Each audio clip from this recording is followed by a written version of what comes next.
baltana eega sheekadana maamulaha ayaa helay fariin qoraal ah taasoo aan loo qoon cidii soo dirtay waxaana ku qoran shahiidnimo ku dhimo carabi ma ka soo turjumay waxa loo soo diray macalinka wax loo soo diray maamulaha sidana loo soo qoray waa weer carabiya wax la yiri wali hada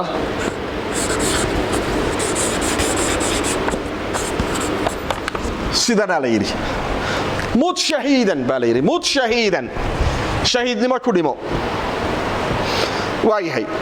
walwali cabsi soo food saartay darteed ayuu todobaadan ugu nagaa gurigiisa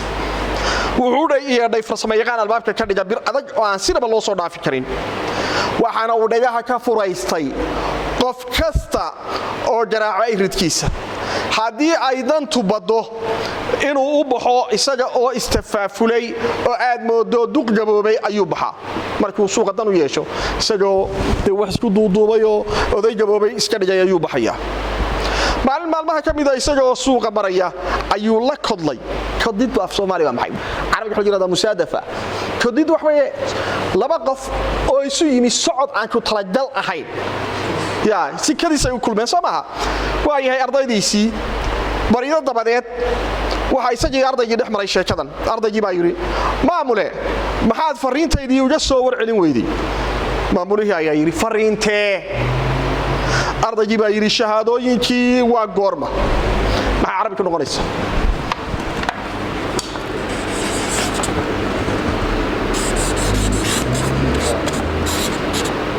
متى الشهادات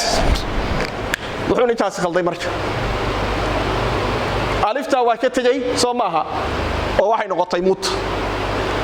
هل كنا ألفتا واكتجي ألفتا أنا واكو دري تأذى أنا واكو دري معني هي رمي موايس بدلي متى الشهادات محل وجدت شيء ذا وقورما شهادوين كي صوما شهادوين كي وقورما بويري maamuluhu intuu rididay oo neefweyn ka soo booday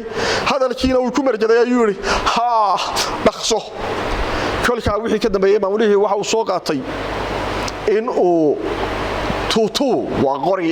yar oo aan xabada ka dhacayn ardayda lagu bajiyo wuxuuna go'aansaday inuu bajiyo ardaygii delqaf ka galo qoraalkiisa way maxay ku kaliftay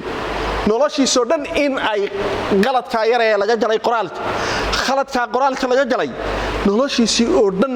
bay wax ka bedeshay ma dhici kartaa marka adiga marxaba saadna aye